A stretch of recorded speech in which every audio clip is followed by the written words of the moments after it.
Good morning. Good morning to you. Good morning to you.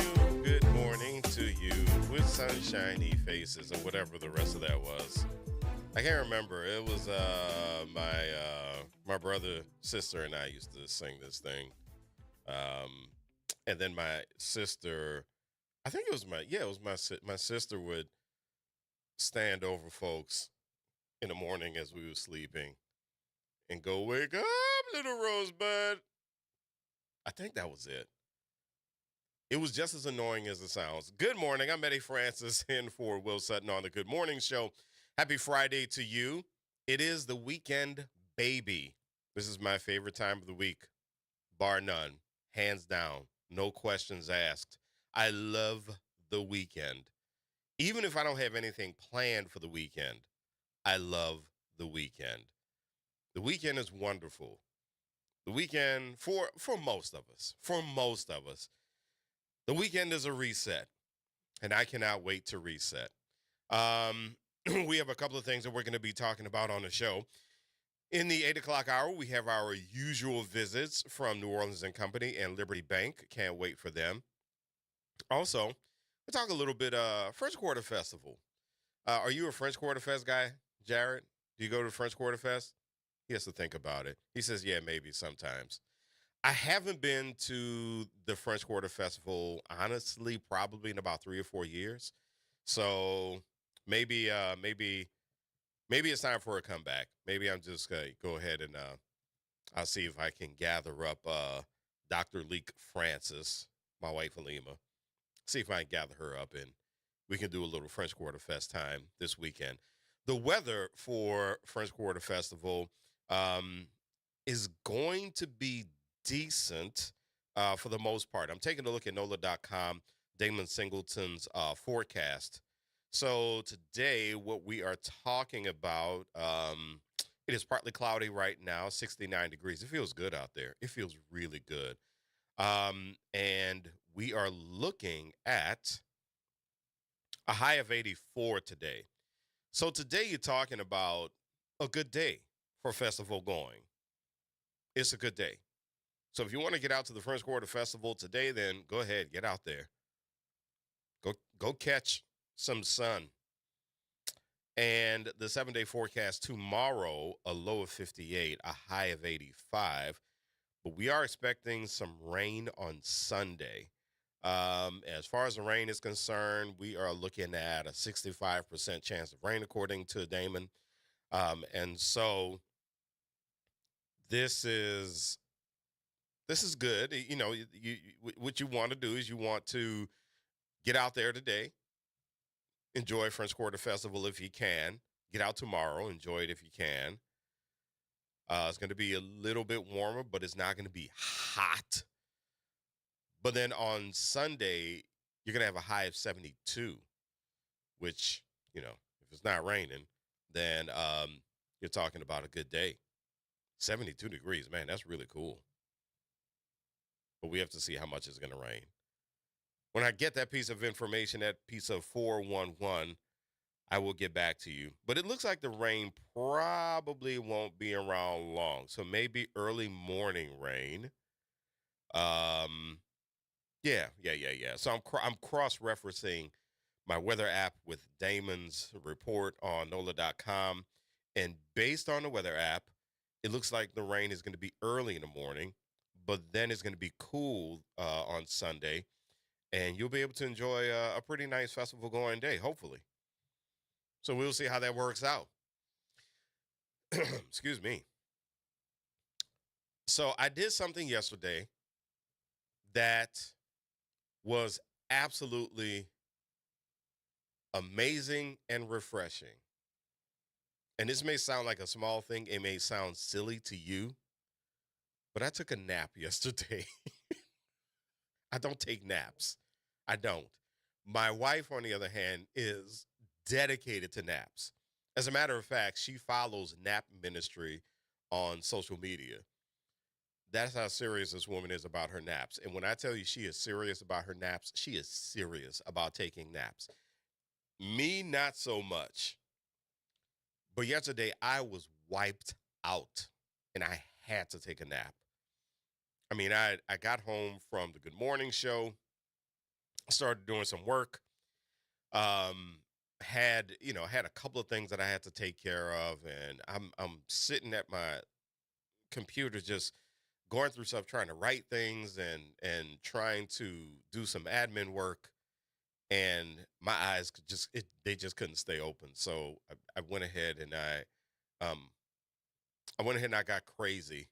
I lived on the wild side. I took a nap, and I'm still feeling good from that nap. Jared, do you take naps? Are you a dedicated nap person? He's not a dedicated nap person, but he says he takes naps.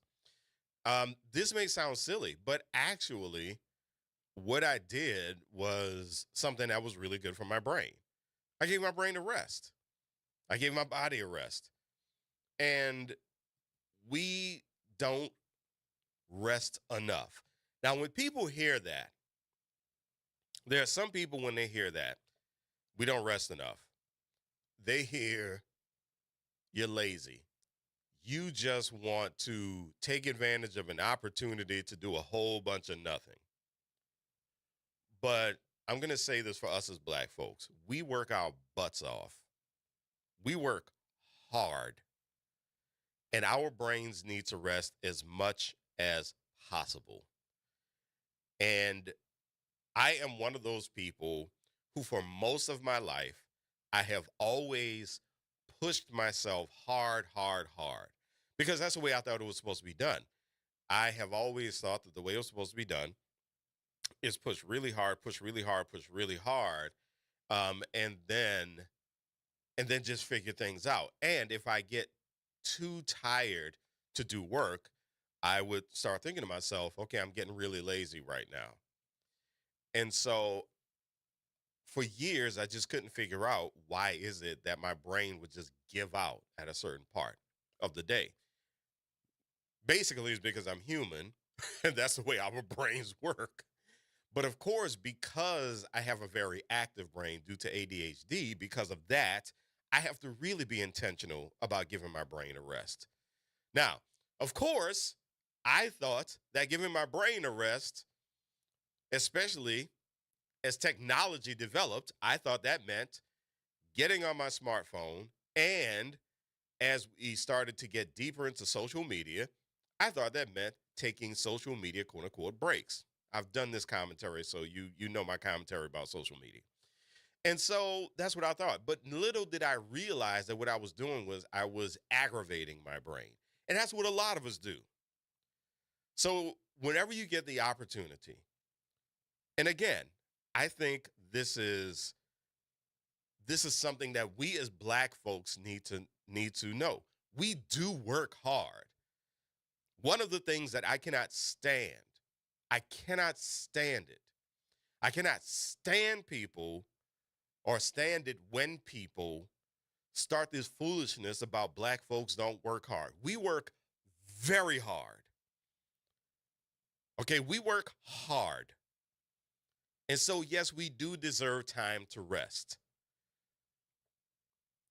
And so, when you get that opportunity, rest. Rest your brain. Picking up your phone is not resting your brain. I actually read a story about this yesterday. A story about ways that we can preserve our memory. And part of that is resting. And another part of that is putting our devices away, phones, iPads, whatever thing we feel we have to have in our hands, whatever technology it is. And so while that nap that I took yesterday seemed like, quote unquote, a silly thing, and it seems silly for me to celebrate the fact that I took this nap, it really is a much bigger thing than I realized. Um, and I thought about this for the rest of the day. My wife kept making fun of me. She kept saying, "You woke up from that nap and started skipping around the house and you jumped on your computer and you just were able to knock things out, and you got your work done at a reasonable time. You didn't work until the night like you usually do," because I usually work until about 8 o'clock, 9 o'clock at night. And it's not healthy actually for me to do that. I'm actually sitting at my desk a lot of times from 9 a.m. until about 9 p.m.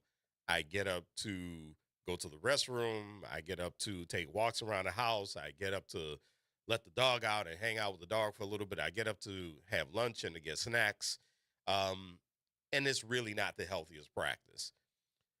And so she was making fun of me because yesterday I actually had a relatively healthy day. And so rest, black folks. I mean it. Take that opportunity to rest. Good morning to folks who are logging in early this morning. First thing, Paul Jensen, good morning to you. Appreciate you for joining us. Fernware. I love Fernware because Fernware always refers to Fernware as Fernware. Good morning to all Fernwares watching. Woodrow Bedrock Parker, thank you so much for joining us. Jacqueline Wilmore, thank you for joining us. Melma, thank you as always for joining us. Linda Lewis. Linda Lewis writes on Facebook, Grand Rising, I've recently discovered that naps are a lifesaver. Are they not, sis? Are they not? They really are a lifesaver. Man. Like I said, I'm still feeling good from a nap that I took yesterday. I'm all in. I'm all in with the nap ministry. So as it turns out, we do have the festival season that we're jumping into. The spring festival season. Here's something I'm really curious about. Because you know what? I have to tell you something. It's the Good Morning Show. We do our news. We try to keep you as informed as possible. But the news is always heavy. So I'm not lying to you. I want to kind of lighten things up today. Maybe it's because I took a nap. But I do want to lighten things up a bit because here's what I want to do. I want to have some New Orleans conversation today. And one part of the New Orleans conversation that I want to have with you today is this. What festival season do you prefer? Spring festival season or fall festival season? I'm actually more of a fall festival season person. But I want to know from you, 504-582-9422, 504-582-9422. Also, are there festivals that we need to know about? Because there are small festivals that are done in this city, and we know about the big ones. We know about French Quarter Festival, Jazz Fest, blah, blah, blah. We know about all the festivals, the big festivals. But what about small festivals? Small festivals that people from your local neighborhood might be doing, and they get overlooked. I would love to know about the small festivals. 504-582-9422, 504-582-9422. But this weekend is French Quarter Festival. It started yesterday. And today, like I said, the weather is going to be really nice today. A little bit better tomorrow. Sunday, if the rain decides to cooperate, and we don't get a lot of it, we just get some in the morning, then Sunday is going to be a really nice day. But the festival stuff, that starts at 11 o'clock.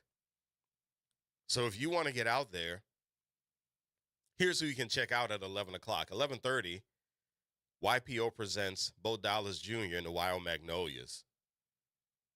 So you talk about wanting to get your festival off to a start. That's a way to do it.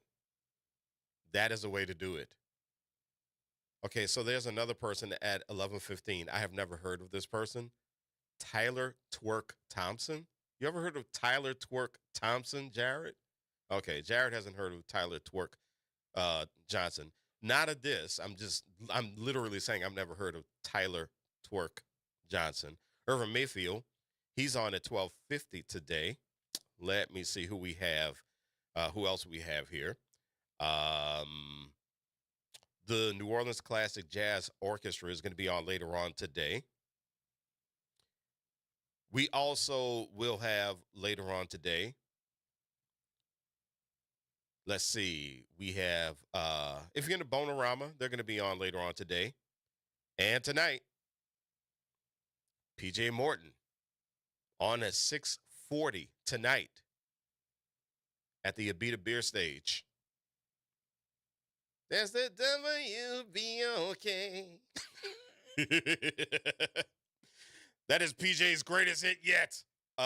So we have PJ on 6:40 tonight. You have also Lisa Amos, who's going to be on at 6:15. I've actually heard her perform before. I really enjoy her. I enjoy her work. Bill Summers is going to be on later on tonight. And so you're talking about a really good night. Let's see. You have a little bit of rap going there. 310. Pillow Talk and Alfred Banks. My nephew Jude has actually done some work with Alfred Banks. My nephew Jude, also known as DJ Novi, who found his way to Colorado. He moved to Colorado. Good morning, Neff. I know he's not listening, but good morning, man, anyway. And then you have tomorrow. You have Saturday. Let's take a look at who your headliners are going to be tomorrow. You got Big Frida, who's going to be on tomorrow, 6:50. DJ Papa is going to be on. DJ Papa is going to be preceded by the Big Six Brass Band. You have Troy Sawyer, who's going to be on tomorrow, 4:30. Troy Sawyer in the Elements. And who else do we have tomorrow who we can Don Richard. All right. Don is going to be on 3:30 tomorrow. You're going to have Charmaine Neville tomorrow.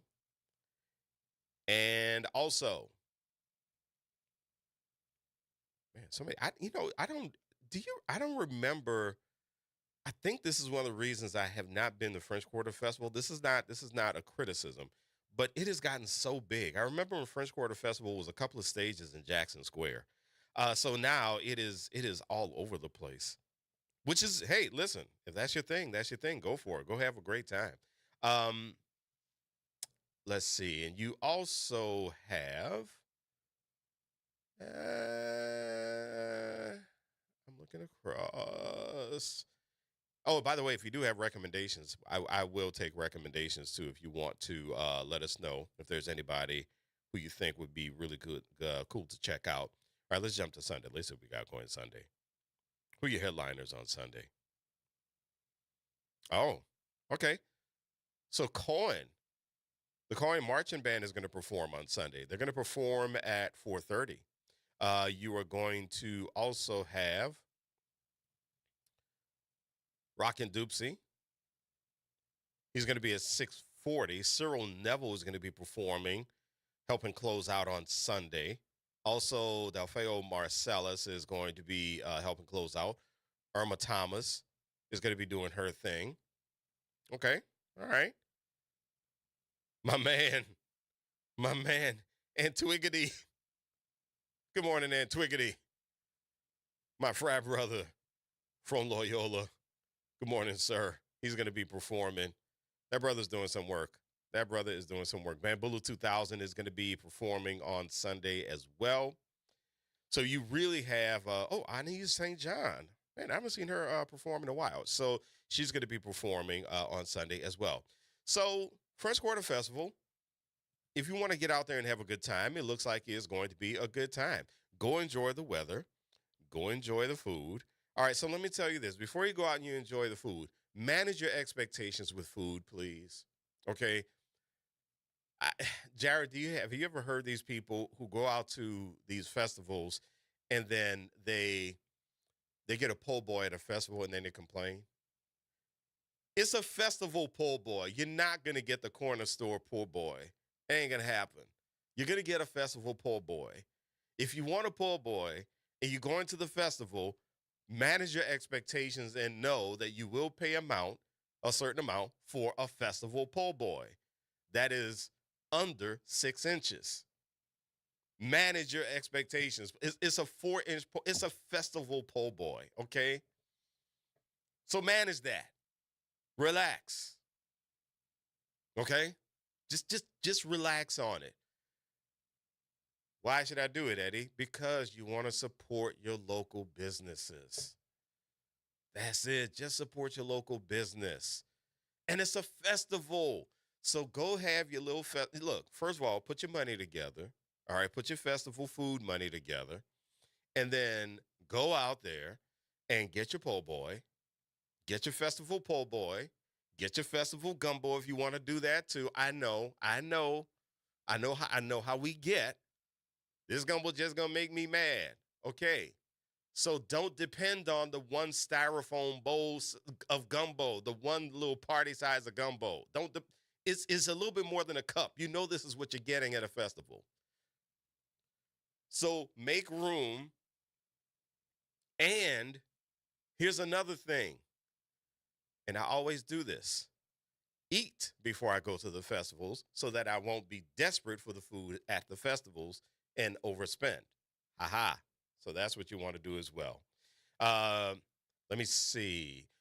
Jacqueline Wilmore, thank you so much for mentioning that Gentilly Fest is a nice neighborhood festival. That is right. Yes, Gentilly Fest is actually really, really cool. I haven't been in a while, but Gentilly Fest is in October. It is a great time, and I strongly suggest supporting Gentilly Fest. It's a neighborhood festival, and you support people in that area from around the area. Let's see. Jacqueline Wilmore says, when working from home, I try to nap on my lunch hour, 1 to 2. It's a lifesaver. All right. Amen, sister. I'm with that. Jacqueline also says PJ Morton's New Orleans Girl is one of her favorites. Yeah. Yeah. New Orleans Girl is that's a good jam. That is a good jam. It's hard for me to pick some of my favorites when it comes to PJ Morton. Goodness, definitely John Baptiste. It is really hard for me to pick a favorite with John Baptiste. I think my favorite, you know what? One of my favorite John Baptiste cuts actually features PJ Morton and Trombone Shorty, and that's Boyhood. I love Boyhood. Love it. So again, if there is a neighborhood festival or follow a smaller festival that you prefer in New Orleans, then by all means, give me a call, 504-582-9422, 504-582-9422. Would definitely love to hear from you. Would definitely love to hear what your best picks are. And then here's another thing. There's a debate that erupts on social media every so often. Um, and that is, who has the best food? New Orleans or Southwest Louisiana? Now, Southwest Louisiana, you know I love you. I have roots in Southwest Louisiana. I love Southwest Louisiana. I love my cousins. Love y'all to death. But come on now. Come on. Come on. New Orleans, we got this. We got this all day. People come from around the world for New Orleans food, Creole food. Besides this, I'm going to get myself in trouble when I say this, and I say this quite unapologetically. Southwest Louisiana, could you lay off the salt a little bit, please? I know y'all love your salt. I mean, you have a love affair with salt that just will not quit. So could you just, just relax off the salt? By the way, there is another fall festival that I love, and it is the New Orleans Zydeco Festival. And I love that it's in Slidell because I live in Slidell, and I hope it stays there. But I went to the Zydeco Festival last year, and when I tell you, man, the missus and I had so much fun. We loved it. It was really, really, it was really good. It was a lot of fun. I will say, though, despite my comparison between New Orleans food and Southwest Louisiana food, and I definitely believe that New Orleans food has it above Southwest Louisiana food.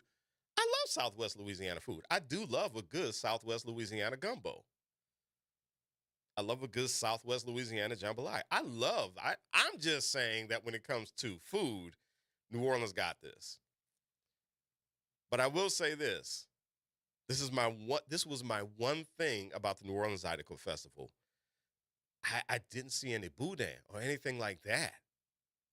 So yeah, we got to work on that. We got to work on that for the New Orleans Zydeco Festival. But yeah, that is one. That is one that I definitely from from now heretofore. One festival that I look forward to is the New Orleans Zydeco Festival. Really, really good time. Really good time.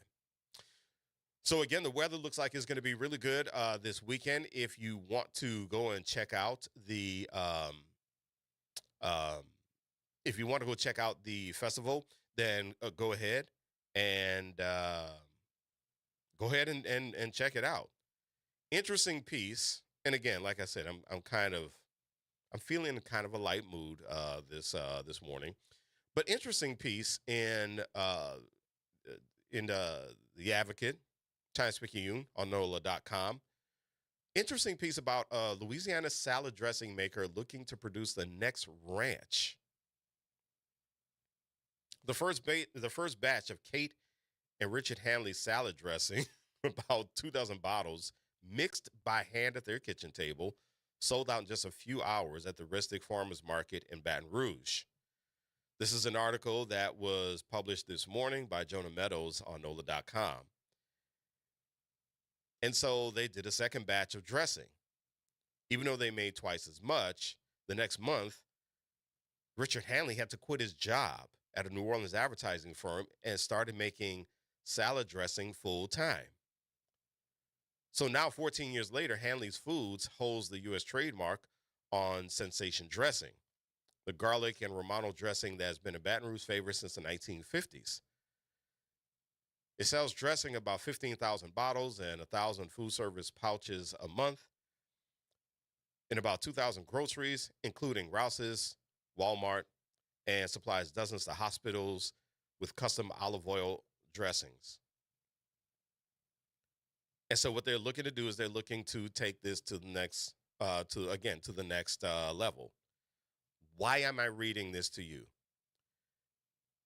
Because the part of this article that really caught my eye that I think is really cool, and I hope is something that you find to be uplifting, is that if you have an idea and if someone has told you something like you make great homemade such and such, then think seriously about going for it. These people started their salad dressing at a kitchen table, and now they are looking at the next level. There is no reason that you cannot make a dream come true for yourself. I know that sounds really corny, but there's no reason you can't do it. And that's something that I want you to feel empowered by. All right, Alicia, our good friend. Good morning, Alicia, on Facebook. She said I can't nap. It gives her a headache. Um, and that's interesting. And that is so now, that brings up a question that, well, obviously the question is why? Because now I'm all in. Like I said, I'm all in with the nap ministry now. Of course, I said this a few months ago, and I still haven't taken naps regularly. So that's what my word is good for. Again, later on in the show, we are going to have our friends from New Orleans and Company. They love to talk about festivals. And we're also going to have our good friends from Liberty Bank. They're going to come in as well. Another great story that I ran across, and this is a story that I really, really loved reading.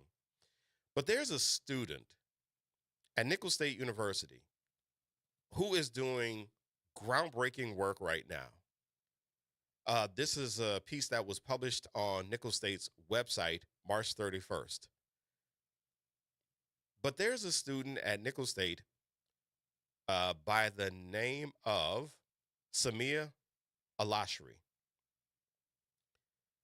She is trying to figure out how to turn algae and oyster shells into biodiesel.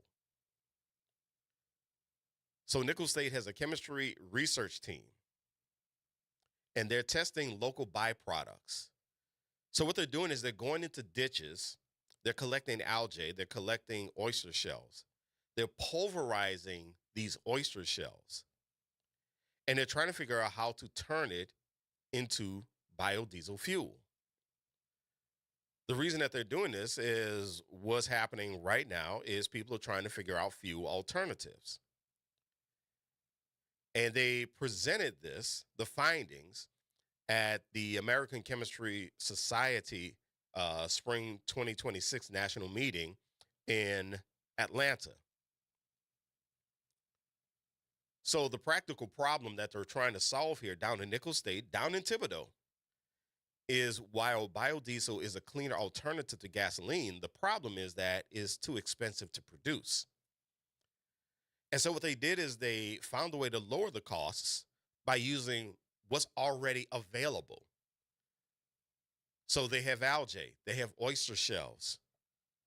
Where are we not finding oyster shells around here? Where are we not doing this? So we clearly have the materials, and having these materials, there's a student at Nickel State who, with the assistance of Professor Bello Makama, is trying to see if they can produce this biodiesel fuel, something that is much, much cheaper to produce. Because what are we trying to do? We're trying to figure out how to get away from fossil fuels. You see this kind of thing at a lot of large universities, and we hear about this, at some of the quote unquote top universities, the universities that have name brand names.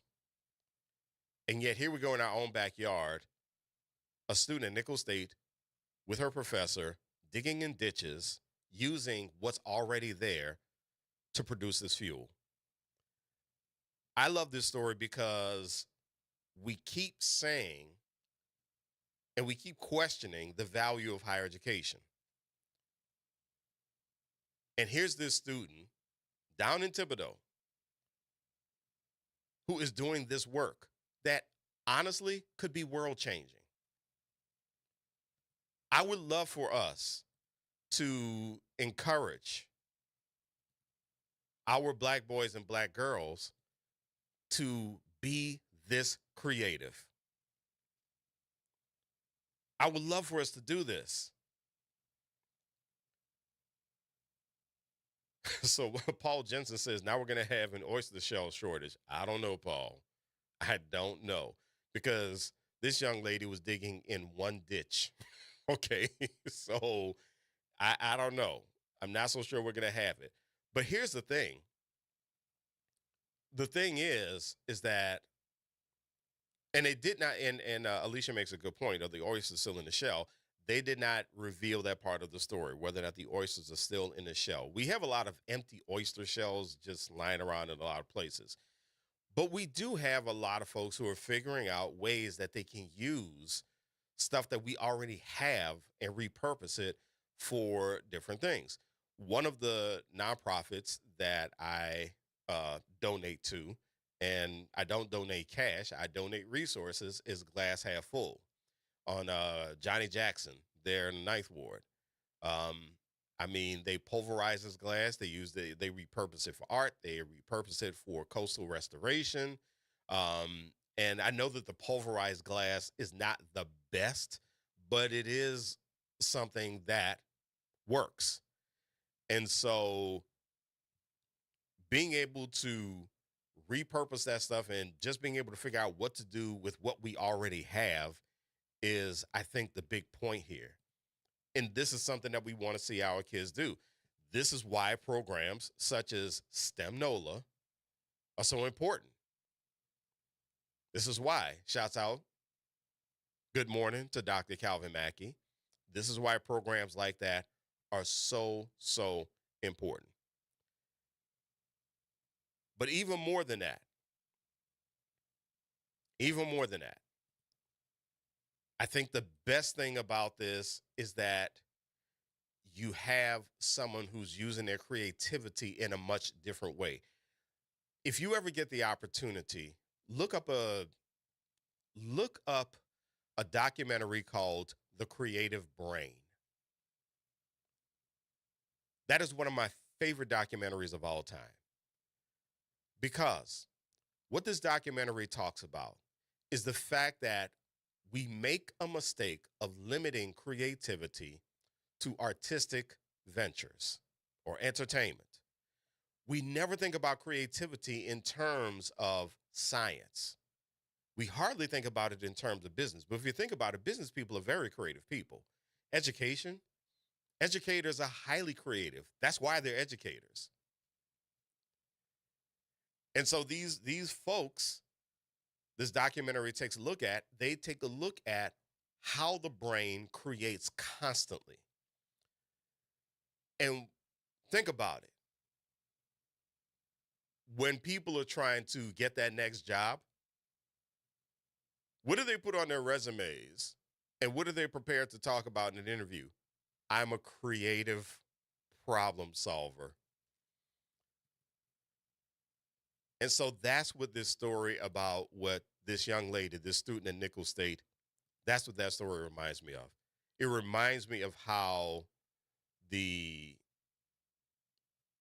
it reminds me of how the brain can work in so many different ways and how I really would love for us to encourage our black kids to use their brains as creatively as possible. What that means is this, and I would love to hear your opinion on this. 504-582-9422, 504-582-9422. I would love to hear something that we need to teach our kids more of. And what we need to teach our kids more of is creativity in many different ways. So if you have that kid who is saying, I want to be a dentist, and I know another way that we can do root canals without people being in pain and blah, blah, blah, or without people having this uncomfortable thing. I'm saying this as someone who has had root canals recently, and oh, goodness gracious, I despise that process. If you have a kid who is saying that sort of thing, then pull that out of them. If you have a kid, but I tell you what, if you have a kid who is saying, I have an idea for a comic book series. Here's what I want us to stop doing. Oh boy, you wasting your time, your money. Comic books are silly. Listen to the idea. Listen to it. Let that idea grow. You don't know what this comic book series is going to do. You don't know what kind of problems that this comic book series might solve. Let that kid's brain go. And I'm going to say this, and it's going to ruffle feathers. In New Orleans, we particularly have a problem with telling our kids, our black kids, what they cannot do and what we don't want them doing. This is coming from a very real place, by the way. Kid tells us they want to do something, we don't like it, we don't agree with it, we don't understand it. The first thing we say is don't do it. First thing we say, don't do it. I don't know what you're talking about. Stop that foolishness. Stop bothering me with that. What do you even, I don't know. No, that's not it. No, go do something that's going to get you a job. That's the other part. Kid says, I want to major in philosophy. I want to major in mass communications. What? What you want to do that for? Go do something that's going to get you a job. How do you know that's not going to get him a job? How do you know? You're not even bothering to find out how they're going to use the degree. We had this conversation with Torrin Sanders a couple of weeks ago. Being in mass communications doesn't mean that my destiny was to be in radio. It's where my career started, but I've used my mass comm degree in various ways. As a matter of fact, I just heard about a problem that someone is having on a job communicating with a team. I said, why don't you try A, B, C, D, F, and G? Think of the team as your audience. What are you telling your audience? Why are you telling your audience that? I do public speaking coaching. I had this conversation with a client just the other night. When you speak, what do you want your audience to hear? How do you want them to think of you as a leader? How do you think of them as an audience? This all comes from mass communication. And why did this person come to me for public speaking coaching? Because they realized that they needed to be developed more as a leader, and something that was missing from their toolkit was public speaking. But Black folks, we hear stuff like that and we say, oh, that ain't going to get you no job. Don't do that. That's what we do. And we got to think about this another way. How do we take something that our kids are already giving us that sounds quote unquote weird or strange and encourage them to do it in a way that's not going to just benefit them, but benefit other people? But before it benefits other people, how do we do it in a way that's going to make them feel whole? That's a question I'm putting on the table for you right now, and I would love your feedback. You can give feedback on Facebook. You can also give us some feedback on YouTube. You can go to Instagram Live. You can give us some feedback there as well. We are streaming live, WBOK1230.com. And I'm going to read a comment from Facebook in just a couple of minutes. Got a couple of people who are on the phone right now. Thank you so much for calling in. As for now, we're going to take a quick commercial break. I'm Eddie Francis in for the great Will Sutton on the Good Morning Show on WBOK, what New Orleans is talking about all day long.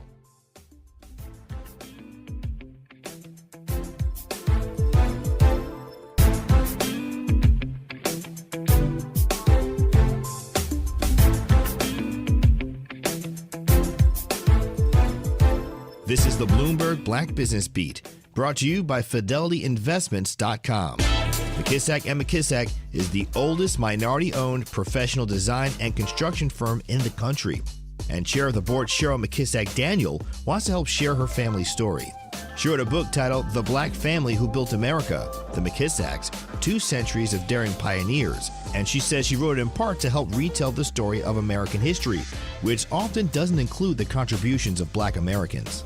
Now, the name of our book is The Black Family Who Built America, but of course we didn't build all the buildings in America, but Black people had largely a big hand in building a lot of the structures in America, and we're like the hidden figures. And it makes sense. I mean, history and books follow money, power, and authorship, not necessarily labor. McKissack was recently named the next chair of the New York Building Congress. I'm Bloomberg's Justin Milliner on the Black Business Beat. Pros, just because something on the job runs out doesn't mean you have to. Order it on the Lowe's app. My Lowe's Pro Rewards members get free same-day delivery on eligible orders over $25. Get the fasteners, hardware, or tools you need to keep the job moving. Order by 2 p.m. and get eligible in-stock items delivered right to your job site by 8 p.m. Members get more at Lowe's. Loyalty program subject to terms and conditions. Subject to availability. Restrictions and terms at lowes.com/shipping terms. Subject to change. David was in big trouble with the IRS. At first, I didn't owe that much, but after this year, it was out of control. Then David called Get a Tax Lawyer. Right away, they were like, oh yeah, looks like you're qualified to say Get a Tax Lawyer went to work.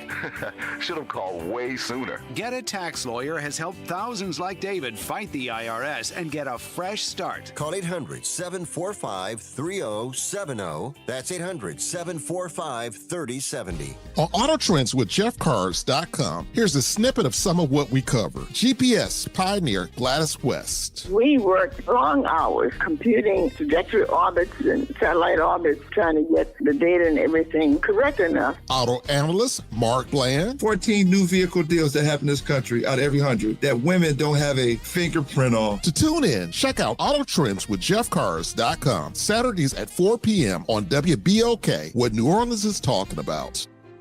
The National World War II Museum. Located in the Warehouse District of New Orleans, the National World War II Museum tells the story of America's experience in the war that changed the world, why it was fought, how it was won, and what it means today. Visit them online at www.nationalww2museum.org for time tickets and safety information. City Park is where to go when you don't know where to go.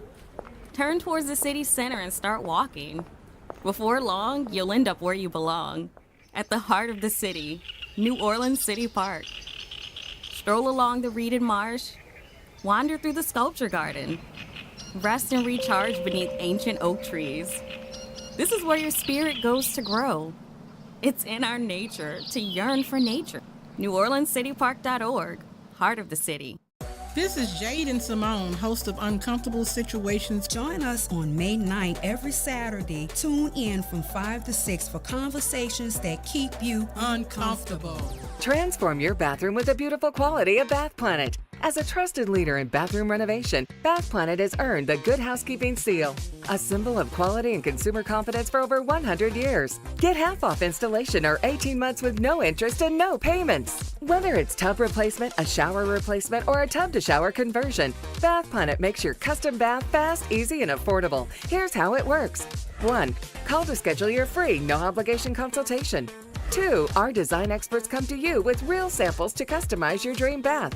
3. Our certified installers complete the transformation in as little as 1 day. And right now, for a limited time, you can upgrade your bathroom for 50% off installation or choose 18 months with no interest and no payments.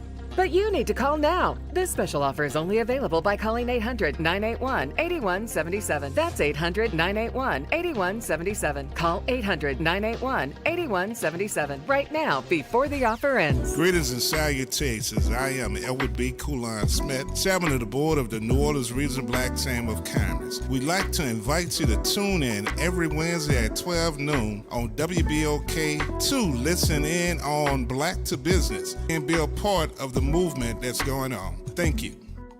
Good morning, wake up. The Good Morning Show. Good morning. On WBOK.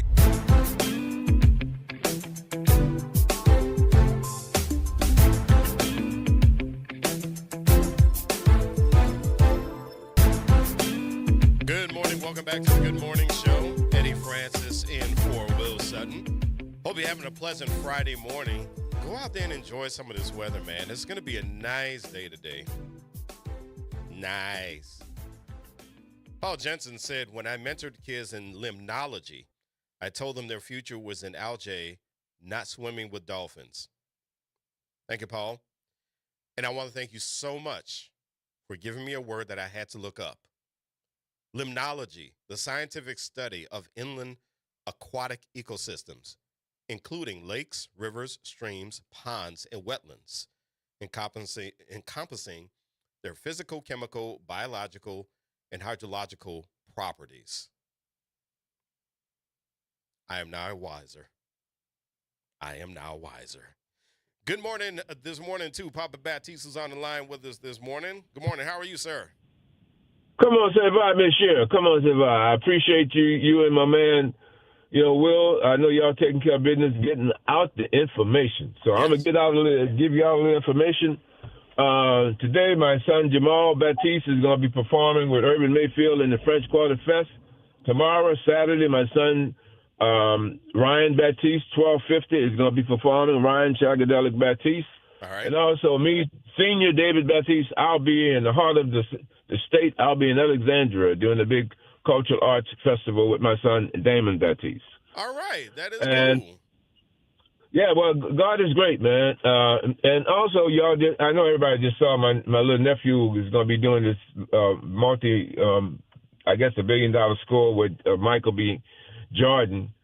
For John has got some more stuff coming out. So there's so much stuff happening with the Baptiste family through art, through education, and that's what we are promoting for the young people. As a Papa Baptiste, soon to be 79 years old, for the parents to help your kids with their education, stay behind them, help them with their friends, look at who your children are associated with.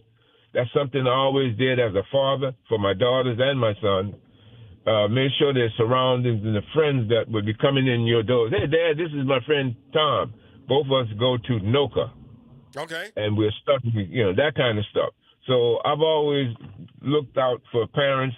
I've helped so many parents. A whole lot of people, some have forgotten that I brought 7 of our wonderful kids to perform for Michelle Obama and Barack at the White House. I was a special guest of the president at the White House. A lot of people don't know I'm a millionaire already. I don't live like it, but I am.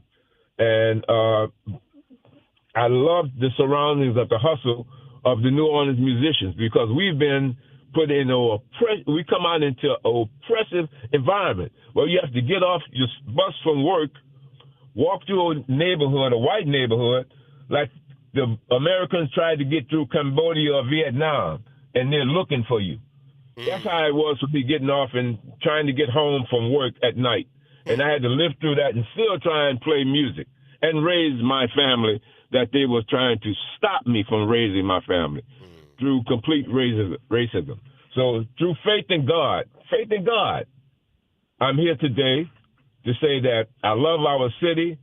Everybody that left our city seemed like the musicians became multimillionaires. Even my brothers, I have 3 of them. They're multimillionaires. One of my brothers is giving away laptop computers to the whole community. Even if it's 500 people, he's got enough to give away 500 laptops. Yeah. He's trying to do that in the Bunch Village, Little Farms area, where he was raised at. Primarily from the last street in Bunch Village to the last street in Little Farms, which they call River Ridge right now. My brother James Batiste is trying to give away, and he's not trying. We're going to do it to our community. And then now we branching into the city of New Orleans. Everybody think we were raised in New Orleans. I'm leave you with this. We had to play off of Elm Street, which is soon to be named Jeff and Estelle Batiste Music Lane, thanks to Jennifer Van Branken, Byron Lee, and the community in the Bunch Village area. We had to, my father was a community leader. That's where John Batiste come from. He come from a grandfather that was a community leader. Okay. Now that John is here, we're going to do from my son Russell Batiste, who's a St. Aug Purple Knight. We're preparing to have the first Russell Batiste Funk Fest for the drummers with cadence that they would have to learn. It's not just going to be a jam. It's going to be something educational because all my kids came up through sports and through education. I helped Otis Smith get a Super Bowl ring. He was one of my with New England. Yeah. I helped Randy Hilliard get a Super Bowl ring.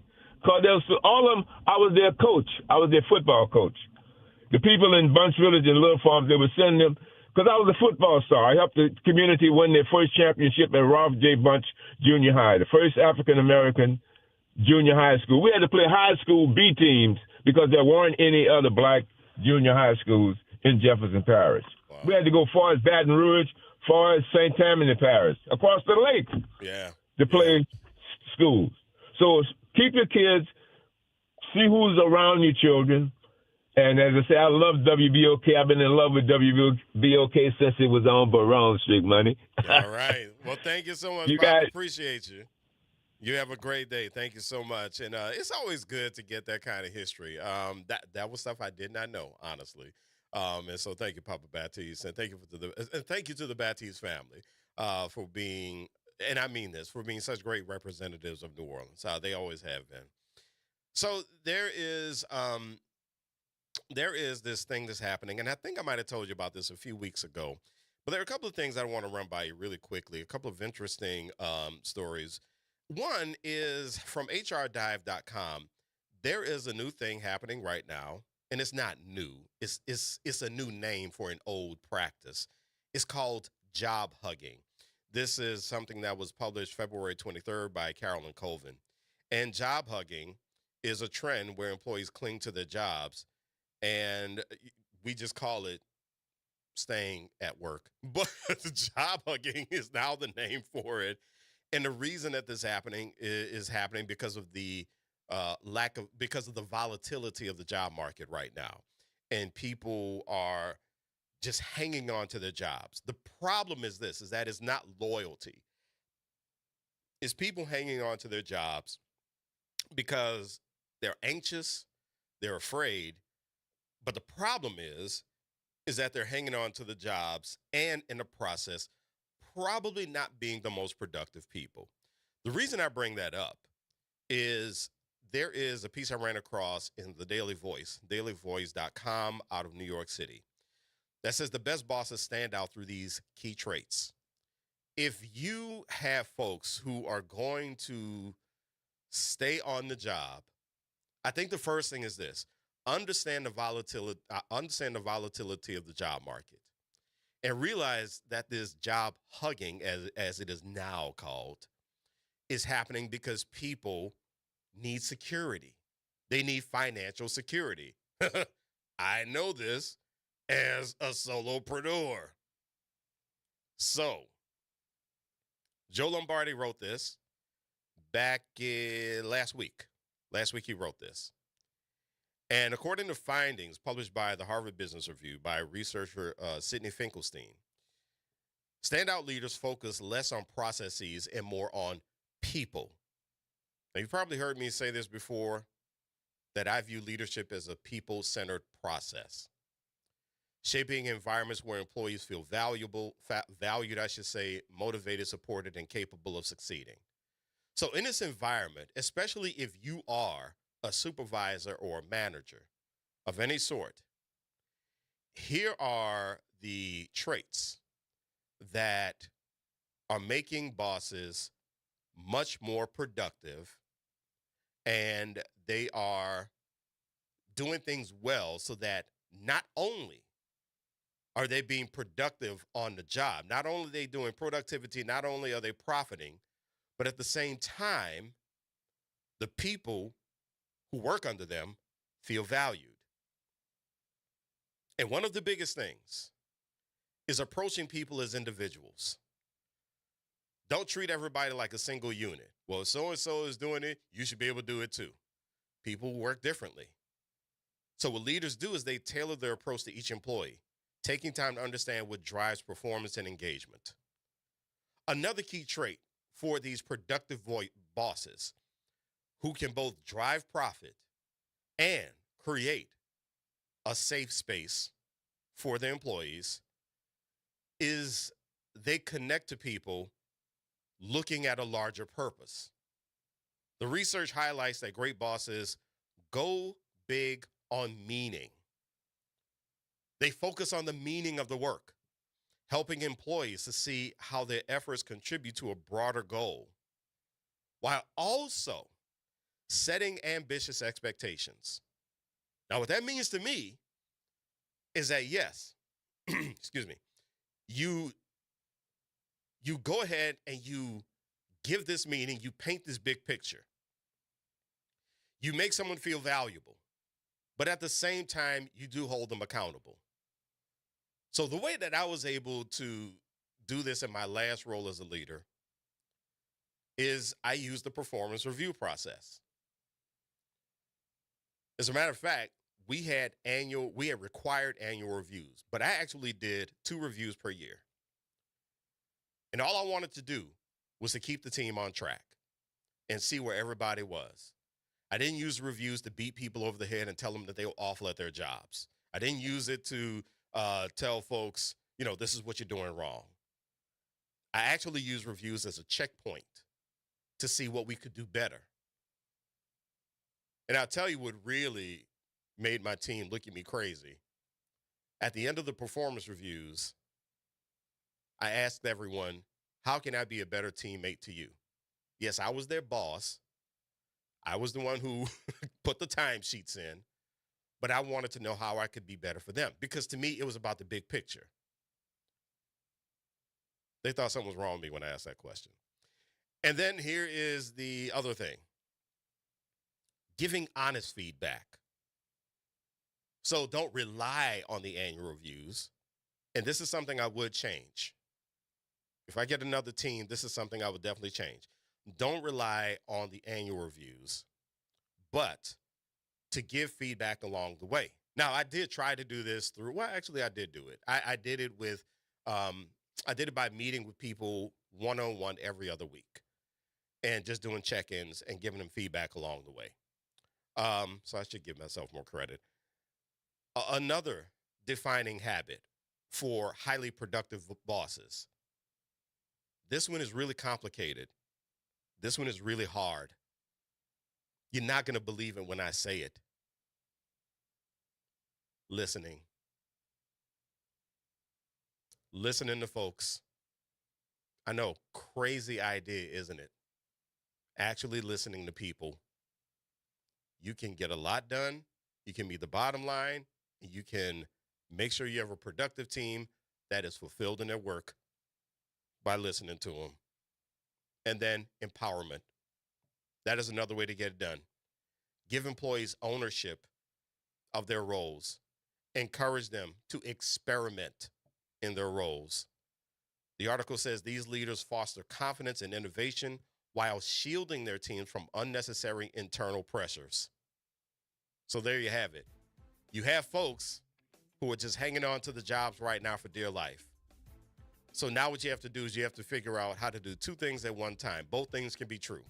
They can hold on to those jobs for dear life, but at the same time, you can still be a great boss to them and profit. It can all happen at one time. All right. Here we go, top of the hour break. When we come back, we're going to talk to our good friend Kelly Shows from New Orleans and Company and find out what's going on their end of the city. I'm Eddie Francis in for Will Sutton on the Good Morning Show on WBOK, what New Orleans is talking about all day long.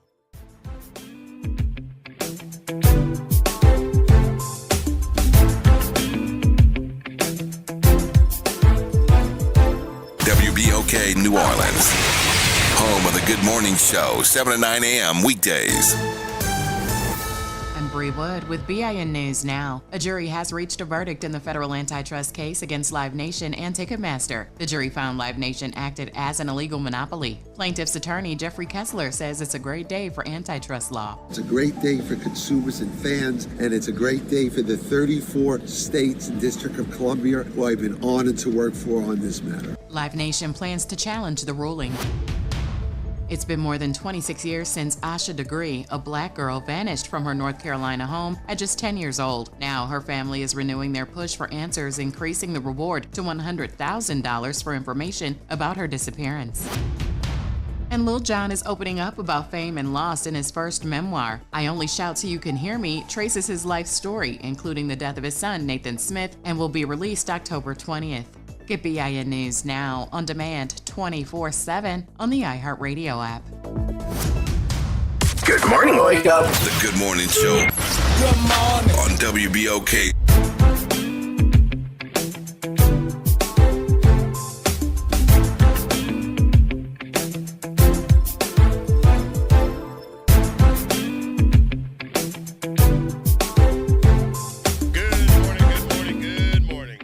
Welcome back to the Good Morning Show. Eddie Francis in for Will Sutton. Many thanks to those of you hanging out with us on Facebook, also hanging out with us on YouTube, and also hanging out on Instagram. Oh man, my man Khalif Bro was checking us out on Instagram. Good morning, Khalif Bro. I have not seen this brother in forever. So Khalif and I, we worked together doing theater productions at Dillard in the late 90s when it was the University Theater at Dillard. We did a couple of productions. And so it is really, really good to see Khalif Bro's name on the screen. Yes, sir. Karen Marks, good morning to you. Karen Marks said, it's called marrying a job. I know. That is the funny, when I saw job hugging, and I'll tell you who told me about, who I heard talk about this. Oh goodness, Michelle Craig. She's the one who I heard talk about this. And so from Transcendent Legal Group. So I heard her talk about this. And Karen also says, yes, recognizing people's value, acknowledging their strengths, and empowering them. Yes, absolutely. Well, let's get empowered right now about what's happening around New Orleans. Our friends from New Orleans and Company are joining us, as always. Kelly Shows. Good morning, Kelly. How are you? Hey, Eddie. Good morning. Happy to be with you today. So we have had a lot of stuff happening around here. A whole lot of stuff.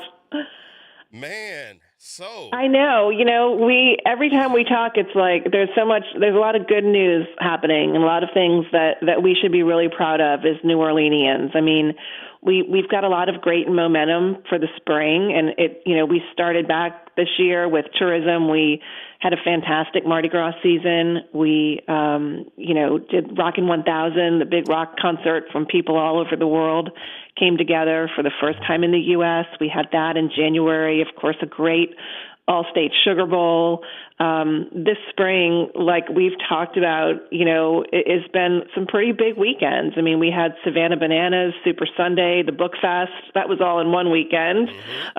We had a great sold-out Crescent City Classic over Easter. And then last weekend, Hondo Rodeo and Hogs for the Cause, both were big successes. And in the meantime, we're welcoming meetings and conventions to the city every day. And here we are, ready to have day 2 of French Quarter Fest. Yes, and then we also had this little thing called Crescent City Classic. How did that turn out? It turned out really well. They were sold out. This was their 47th year, and 20,000 people came together for this event. So, of course, it was a great economic impact for the city. Many visitors came to the city that weekend, and not only did they have this race, but they also gave back to local nonprofits. So they have something called Run For It Charity, and they raised over $1 million for local nonprofits. So there were big crowds out there. It was fun to see families and people walking. I mean, people were, of course, running, but you don't have to be a top athlete to be part of this, right? It's very family friendly, and people are out there enjoying themselves and walking through the city, and then it all ends at City Park. So there was a big festival out at City Park to end the day. Okay. In the meantime, your fearless leader, WL3, Wallace J. III, he is in D.C. this week. What's he doing out there? He is. Walt is a great CEO for us, and he's always advocating for our city and our state, as he's done for many years when he was a elected official. And so, in addition to being our CEO of New Orleans and Company, he serves on the board of the U.S. Travel Association, which is based in Washington, D.C. It's a pretty powerful national organization that advocates for policies for the travel industry, right? If you think about not only here in New Orleans, but nationwide, travel supports jobs and businesses all over the country. So he's been in D.C. As part of their destination, Capitol Hill. He's been meeting with elected officials, talking about the power of our industry. We also had a customer event last night. Many of the people who plan meetings and conventions, especially these big medical meetings, are based in the D.C. area. So Walt and Stephanie and our partners at the convention center were up in D.C. last night doing an event for our customers to bring a little taste of New Orleans to them. And from what I hear, it went really well. And again, that's just another touch point with our customers so that they know about New Orleans. They want to keep bringing their business to us. And so it's important for us from time to time to go where they are and see them on their home turf. Yeah, and you have even better news that the company, that New Orleans Company, was able to achieve, not just achieve, but exceed your sales goal. Talk about that. That's right. We just wrapped up the first quarter, and all of us, like most businesses, we have goals and strategic objectives and numbers we aim to meet every quarter.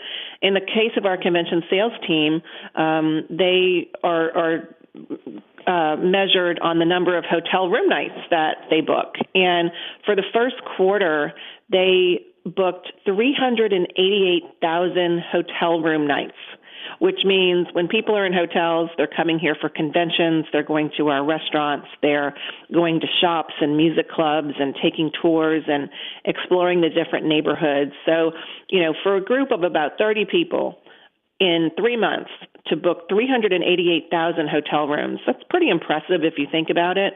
And that was 121% of their goal. So they met the goal and then went even further to get even more room nights. So this weekend, another small festival, First Quarter Festival is happening. And I was just looking at the weather from our good friend Damon Singleton at NOLA.com, and it looks like we're going to be in good shape this weekend, at least for the most part. So how excited are we about French Quarter Festival? We are. Well, you mentioned this little festival. Let me tell you, this thing is 302 musical performances. There are 20 music stages, and there's 70 food vendors out there. So this is just massive. This event gets bigger and bigger every year. It's a free festival, which is so nice. New Orleans and Company is really proud to be a sponsor of French Quarter Fest so that we can continue to keep this a free festival. They've also got some great corporate sponsors like Abita and others. So everything kicked off yesterday, beautiful weather. And then new this year, there's a couple of new things. Of course, they're going to have PJ Morton, who's a Grammy Award-winning musician from New Orleans. He's coming back to perform. And then there's also a stage at the brand new Riverfront Park. That just opened last week. So French Quarter Fest is really a new, one of the first groups to use this space. So it's called the Waldenberg Gold Ring Riverfront Park. It's opened by Audubon. If you haven't been down there, Eddie, it's really beautiful. It connects, basically from Crescent Park all the way to Spanish Plaza. There's now a contiguous public area for locals and for visitors to enjoy, and there's a big stage out there that's part of French Quarter Fest. Yeah, as a matter of fact, PJ is going to be on tonight. He's going to be on tonight at 6:40. So I know folks are getting ready for that, and I know they're going to have a great time. One of the things that occurs to me, Kelly, is that when we are talking about especially French Quarter Festival, and especially with it being a free festival, you don't have to pay admission. So that gives even more of an opportunity for surrounding businesses and folks who do things like ride share and taxis and that sort of thing. That gives them an opportunity to make some money. Yeah, if you think about kind of the ripple effect into our community and our economy. Of course, there are the musicians, there are the food vendors, there are the people that are selling their crafts, but it's also people that construct the stages and the sound techs that manage all the sound. There are people that are there to provide security. There are people that provide massive amounts of ice to get through the weekend. There are people that make signs. There's so many different businesses, that benefit when a festival like this comes together. And it takes so many different types of local businesses to pull this off. And so it's really nice to see.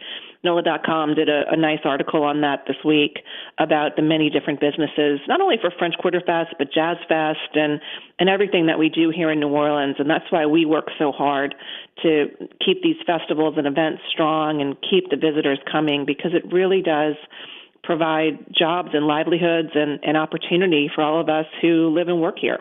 Excellent. Well, listen, we're going to take a quick break right now. When we come back, you can tell us about some more of the good stuff. So I'm Eddie Francis in for Will Sutton. Kelly Scholes from New Orleans and Company is on with us. This is the Good Morning Show on WBOK, what New Orleans is talking about all day long.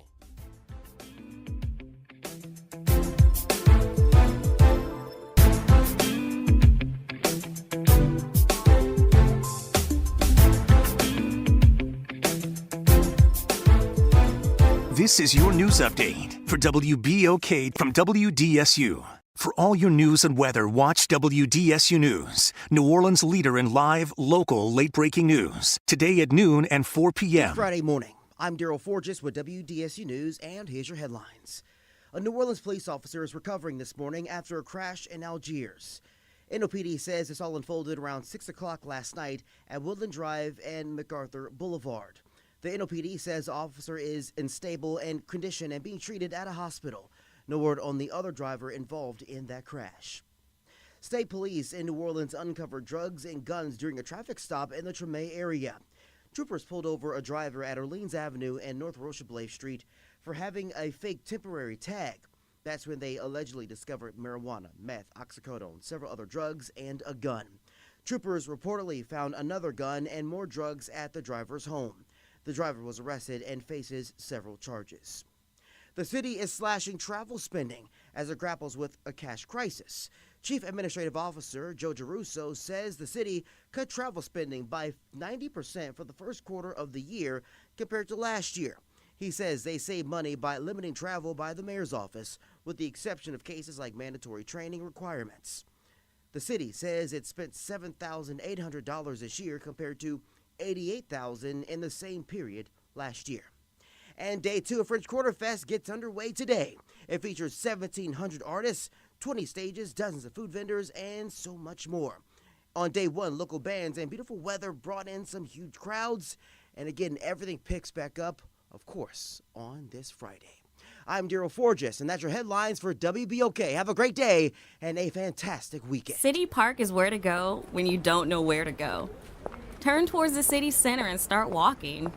Before long, you'll end up where you belong, at the heart of the city, New Orleans City Park. Stroll along the reeded marsh, wander through the sculpture garden, rest and recharge beneath ancient oak trees. This is where your spirit goes to grow. It's in our nature to yearn for nature. NewOrleansCityPark.org, heart of the city. Greetings and salutations. I am Elwood B. Coulon Smith, chairman of the board of the New Orleans Regional Black Chamber of Commerce. We'd like to invite you to tune in every Wednesday at 12 noon on WBOK to listen in on Black to Business and be a part of the movement that's going on. Thank you. Welcome to Chemical of the Month from the Community Scientist and Rise St. James. This month's focus is polycyclic aromatic hydrocarbons, or PAHs, formed when fuels like oil, gas, wood, or trash are burned. These chemicals can enter the air we breathe and settle into our soil and water. Many PAHs are known carcinogens, adding to the health burdens faced by communities living near industry. Learn how to protect your health at risestjames.org. The Ron Kelly Show. Real talk, bold truth. Tune in for your weekly dose of unapologetic conversations that don't dodge the truth or dilute the message. Stay informed on the issues that matter most on The Ron Kelly Show, every Monday at 7 p.m. on WBOK 1230 a.m. Hey, this is D. Riley from the 90s Hits R&B Jams. Make sure you listen to WBOK 1230 a.m. every Saturday night from 7 until 9 p.m. I'll be giving you the best R&B jams from the 90s. That's right, all your favorites and more. With me, D. Riley, your host of the 90s Hits, right here on WBOK 1230 a.m. or listen online at WBOK1230.com. WBOK, the station you listen to longer. Good morning. Wake up. The Good Morning Show. Good morning. On WBOK.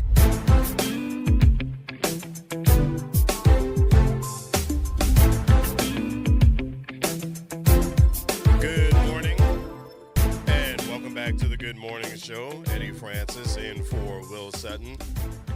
Kelly Schultz, our good friend from New Orleans and Company, is joining us this morning. So, Kelly, another local favorite would be Wednesdays at the Square. And so, yes, we're back with that. What's going on? We are back. So this is running weekly through May 6th, and it's another free event like French Quarter Fest. It brings free live music every Wednesday downtown to Lafayette Square, which is right near Gallier Hall. So this is something that's done by Young Leadership Council, and New Orleans and Company is also a sponsor of this. And it's just a nice open-air evening celebration of our music and culture. So they've got some pretty big names that are performing, Kermit Ruffins, Brassaholics, Big Sam's Funky Nation, just to name a few. And then it's just a nice evening activity to walk around and listen to music and try some of the food vendors and have a drink and enjoy it. It'll be wrapping up pretty soon on May 6th. You know what's been underrated here is that the weather really has been beautiful this spring. And it has been very, very outdoor festival event friendly. So, I mean, let's, I if I had some wood here, let's knock on some wood because it's because that's one of our big advantages as a city, that we normally have some pretty good weather. We do. And even, if you look at Mardi Gras, we had beautiful weather at a time when many cities in the country, the first couple months of the year are dealing with snowstorms and blizzards. And that's actually something that we market as a competitive advantage. So, of course, right now the weather is mild and beautiful. But for the first couple months of the year, we encourage people to come to New Orleans when it's also mild and beautiful. And many people want to escape those snowstorms and blizzards that many parts of the country face. We laugh about the month of August We have a lot of activities here for the heat, and it's hot in a lot of places, and so that's why we try and do the culinary restaurant promotion and museum month and other things that will get people in the cool air condition. And Travel and Leisure magazine actually named New Orleans one of the top places to visit in the month of August. And so we kind of laughed about that at first, but it was something that we worked with that reporter and hosted her on a trip. And she saw how we kind of, use the weather to our advantage and make the best of it. But like this weekend with French Quarter Fest, absolutely beautiful weather. People need to wear their sunscreen and pace themselves and stay hydrated and all of that stuff. But we really lucked out in the weather department this weekend. Yeah. Now, there are also a lot of people from New Orleans who have a bit of wanderlust. There are a lot of us, we love to travel. And so, as it turns out, there has been an announcement recently from British Airways and they're announcing their relationship with us here in New Orleans. Let's talk about that announcement. Yeah, this is something that we are really proud of at New Orleans & Company. We've worked closely we work with all of the airlines, but British Airways has had a nonstop flight from New Orleans to London Heathrow, and they just announced that they're going to be increasing that flight from 3 flights per week to 4 flights a week. Wow. So if you think about, if any of your listeners have to go to Europe to do any kind of business or perhaps just a vacation, it is so nice to be able to get on a plane in New Orleans and get off of the plane in London. And then when you're coming home, I've had the opportunity to take this flight a couple of times, and when you're coming home, it is really nice to be able to get on the plane in London, get off the plane, and you're home. You don't have to connect through Newark or Dallas or Atlanta or something like that. So the fact that they're adding flights is a good sign. We love to have this partnership with British Airways, and we're happy to see that the flight has been so successful that they're adding capacity. Yeah, you can't even get that coming from Philly, for goodness sakes. Yeah. So we're proud of this, and we, it's great for getting people here internationally because you can connect through London, which is a massive airport. But for all of us too, it's another benefit. We don't ever want to take for granted that we do have a beautiful airport with beautiful restaurants and musicians and the opportunity to just get on a plane and be overseas with that nonstop service from British Airways is really nice. I love the way your dogs participate in the interviews and let Eddie, us know that they are quiet. Every time I get on the phone with you, they go crazy. I'm so sorry. It's me then. It's me. The dogs don't like me. That's what this is about. I don't know what it is. They go nuts, and I'm like trying to hush them up, and that makes it worse. So I'm sorry. But you bring up a really good point about MSY, because I love flying out of MSY. I love it because as with me being a solopreneur, I always have work to do. I always have a proposal to send out. I always have clients to follow up with. I always have prospecting to do. And so MSY, as someone who has traveled to many parts of this country, hands down, the Louis Armstrong International Airport is one of the best places to work. It really is. It's one of the most comfortable places to work. It's where you can get some of the best food to work. But I say that very confidently as someone who's flown to several airports throughout this country. And we really do have one of the best ones in the country. I totally agree with you. And I've also had to spend, time in the airport having to work before a flight. And it really is a beautiful facility. It was not always that way. And just having this property open in 2019, it's still fairly new. And I think they've done a really excellent job of making it welcoming for people. There are wonderful New Orleans restaurants there like Dooky Chase, so you can get a taste of New Orleans, before you fly out of the city or as soon as you arrive. They've actually won a number of awards at the airport for customer experience. They're one of the top rated in the country for airports of their size. They've won, I think, 5 awards just this year. And so And then last month, we, along with the mayor and some of the regional parish presidents and the team at the airport, we announced a 20-year master plan for the airport. So they're looking at ways to even grow and get even better in terms of access and the passenger experience. So we talk about the big festivals, but one of the things that I'm a big fan of is making sure that people support some of the smaller events in the city. I'm saying this as someone who used to do stand-up comedy in the city, so I used to bump around to all the bars and all those places. Very, very, just a really quick piece of trivia about yours truly. I did know Ken Jeong before the Hangover. I performed with him a few times, and so really, I did not know that. Yeah. I remember he used to get on stage with his guitar, and he used to joke about being a doctor, and nobody ever believed him. Nobody believed him. So, that is great trivia. Yeah. So, but we now have a musical that's coming, and if anyone wants to check out any of our theater or any of our musicals, we have Last Night at the Rue Bayou that's going to be playing. Yeah, this actually just started last night. It was the world premiere.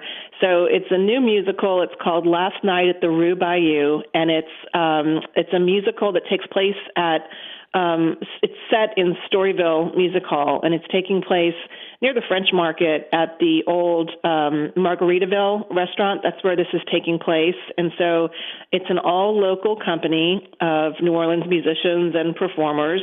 It started last night and runs through May 3rd. So you can get tickets starting at $64.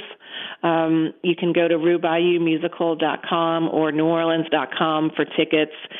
We've been working with their promoters, and they're so passionate about this event. They're very passionate about the idea of bringing this musical here, which, of course, it's set in New Orleans, but they have been great partners, and we'd love to see the show come back or perhaps even tour around the country and go to other cities.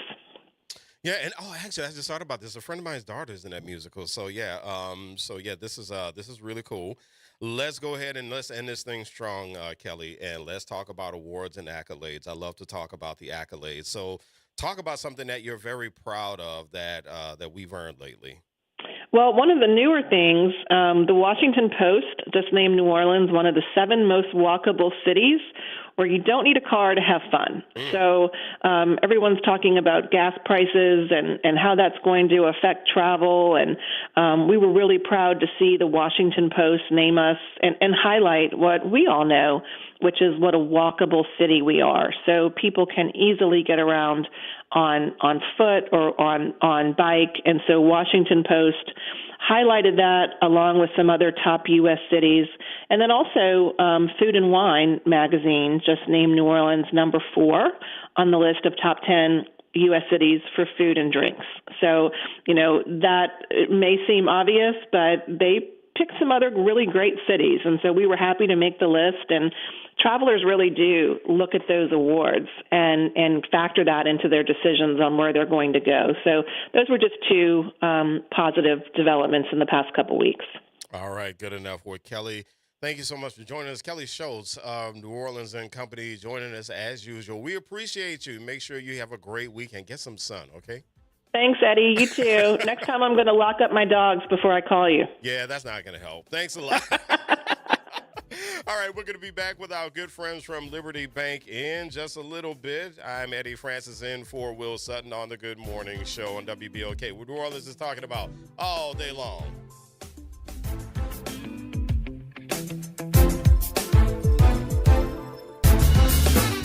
This is Andronica Morris, host of Put Housing First. Join us every Tuesday at 12 o'clock, where we will discuss how housing affects every aspect of our lives and what's necessary, what's needed to guarantee housing for all. Join us every Tuesday at 12 o'clock as we dig down deep onto the issues that affect all of us.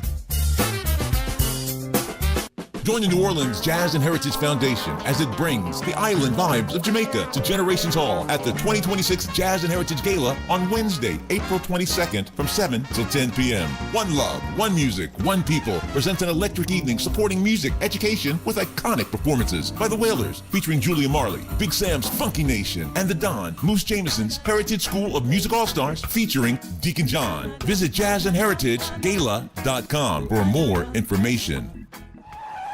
A careless driver can change your life in an instant. Do you know what to do or who to call? If you've been injured in a motor vehicle accident and do not have an attorney, call Auto Accident Help Desk for a free consultation. We can answer all of your questions and estimate the potential value of your case. Call Auto Accident Help Desk and connect with an expert personal injury attorney.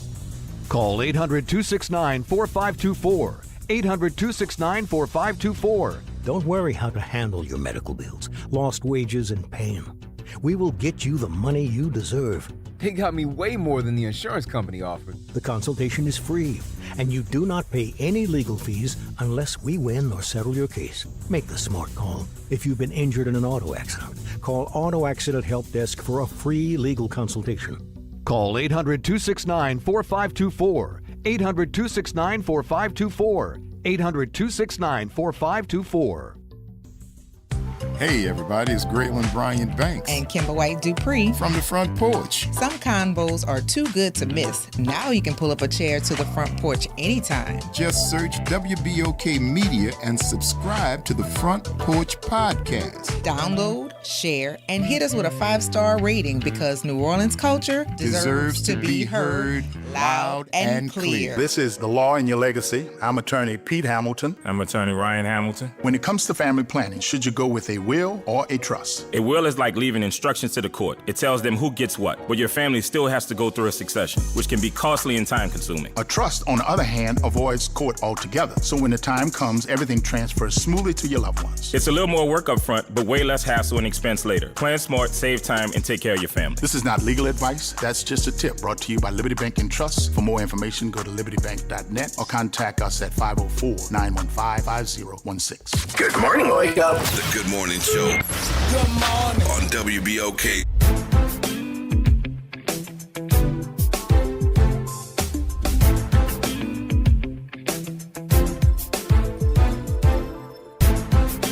Good morning. Welcome to the Good Morning Show. Eddie Francis in for Will Sutton. Hope you're having a pleasant Friday. And we're also going to be looking for you to have a prosperous Friday. Our good friends from Liberty Bank are joining us as always. And so, Dr. Angel Thibodeau Burns, how are you? I'm great. It's always a great day when I can be a guest on the show. Thank you for having us, Eddie. It's always great to have you. And Neil Hamilton. Now, so I saw Neil Hamilton, and I was like, oh, my boy is coming. And then this youngster walked through the door, and I was like, oh, you're the other Neil Hamilton. So all grown up. Yes. So I followed some of the pictures on Facebook of your growth and all that good stuff. So it is good to meet you, man. How's everything going? Oh, everything's going great. I'm happy to be here. Good enough then. All right, so Angel, I'm going to put you on the spot publicly here, okay? Because inquiring minds want to know. What's that? What is your doctorate in? Wow. Educational leadership with a focus on higher education administration. Oh. From LSU. I need to get you I need to introduce you to my wife. I cannot wait. I know we've talked before, you and I, that she and I have some interests, some common interests. We need to kind of brainstorm, maybe work on some projects together. She is higher ed administration from NYU. Wow. Her master's is in the sociology of education. And so, you two would make a fascinating conversation. Yeah, maybe we can make some things happen in the community. I'm always looking for a new opportunity for friendship and, just do some good work. Yes. And Neil, you have got to tell people about yourself, Neil, because I'm hearing you have a chemistry degree. Yes. From where? From Morehouse College. From Morehouse College. Uh-oh, here we go. A Morehouse man in the house. You can tell a Morehouse man, but you can't tell him much. Not much at all. And I love the way he answered the question. On brand for Morehouse. Very much on brand. So many of my friends, cousins, all kinds of folks went to Morehouse. I have so much respect for Morehouse. It is definitely Definitely a flex. Now, you got to tell people also about your parents, because I'm sure people know who they are. Yes, my mom is Monique Hamilton. She's a OBGYN down here. And my father is Neil Hamilton Jr. He owns a landscape company down here. Class of 89, St. Augustine High School. Yes, sir. Tell him I said, what's up, Purple? So, Angel, you were saying off air that you thought this was the perfect opportunity to come in with Neil, because you just had a conversation at a school about finance. Talk about that. Yeah, I think Neil and I had an amazing experience talking to high school students in our community. Ironically, this month is National Financial Literacy Month, so it's very timely to have an opportunity to speak to young people. And they asked us some amazing questions. They asked, should you have more than one account? Can you have accounts at different banks? Why would you have accounts at different banks? How do you get into different pathways? And we started talking about forward-facing jobs at a bank and then behind-the-scene roles. We also shared, Neil's got his degree in chemistry, and I come from an educational and not-for-profit background. And so now I'm so excited to have the opportunity to serve in a community engagement capacity with Liberty Bank. And then Neil could tell you a little bit more about his role at the bank. But the idea is there are so many different opportunities in the banking world. And you may have to have that financial background based on a particular role that you're seeking. But there's so many, there's IT, customer service, community engagement. There's so many opportunities. And the young people seem like they were really excited to kind of hear all the different types of work. And most importantly, that Liberty Bank is the largest African-American bank in the country. And it all started here in New Orleans. And they were really impressed to hear that part of the bank's history. I mean, I can only imagine that for them, they almost didn't believe it. And I told them $1 billion with a B dollars in assets, and they were like, "What?" You know. So it was just really exciting to be able to tell a little bit of the Liberty Bank story, but then also to see hear what they were interested in. So I think Neil and I learned just as much from the students as we were happy to share. Yeah, so Neil, talk about your role at the bank. Currently, right now at the bank, I am a credit analyst in the commercial lending division. So we give loans to businesses across the city and across the country. And I'm kind of the first stop to where you go and like give financial statements, tax returns. I look through those, do underwriting, do risk analysis to see how risky is giving this loan out, if we should give it to you, give less, and restrictions and constraints of how the loan should be set up. So yeah, I have a great time doing it. I make 2 years in August, and it's been an amazing experience. That's outstanding. So as you were talking to these high school students yourself, and you're closer in age to them. That's why I needed him there. Exactly. I mean, hey, listen. He's way more relatable than I am. You were the credibility piece in this conversation. Yes. And so I'm just the auntie personality. I needed somebody more credible with me. Listen. Okay, so let me tell you something about the whole auntie unk thing. Yes. You know, I was looking at social media, and I got my heart broken because I wanted to be an unk, right? I wanted to be an unk. And somebody was setting the rules for this, and they're like, listen, if you're over 50, you're an OG. And I was just like, oh, I'm an OG. I did not realize that. So, then I'm with you too. Yeah. Exactly. But Neil, as you spoke to the students, what were some of the things that they said that struck you, especially being closer in age to them? I definitely think their knowledge about it struck out to me already. They're very young and all very knowledgeable about credit scores and bank accounts, and if I should open up multiple different ones. So just their knowledge that they have already with being so young about finance already just took me by surprise for sure. Yeah. So you know what? I'm going to start this next question with a really quick story. My wife has a PhD. Like I just went over that. She's at Tulane. Well, so being at Tulane, she has access to more education if she wants. So she decides to pull the boss move. She decides to enroll in the MBA program. Oh, wow. At Tulane. And after the first class night, she comes home and she goes, okay, finances. finances, that's where it's at. We got to understand finances. Let's have a conversation. I'll start with you, Neil. Let's have a conversation about why it's so important to get our young people into conversations about finance. I think it's really important because we always chase money, I believe. I think everybody does that, but we need to start using it as a tool. And it's not hard to make money, but it's hard to keep it and make it grow. So I think being financially literate and knowing about finances, stocks, different bank accounts, high yield savings, just all those different things is real important into creating wealth and for generations to come. So you just said something that a lot of us did not grow up with. I'm one of those people. I didn't grow up with it. And that is the thought of using money as a tool. I was taught to go make money, but not necessarily use it as a tool. What does that mean to use it as a tool? I think using it as a tool to do what you want to do in life, follow your passions, help family, friends, just anything that you could use it for. Obviously, we need money for everything, but we don't want it to control us. So when I say using it as a tool, using it as something, as a stepping stone rather than something we just chase all of our lives. So you have a grandparent listening, you have a parent listening right now, older brother, older cousin. How do they start this conversation with the young people in their families or the young people in their neighborhoods or maybe at the church group, in the church group?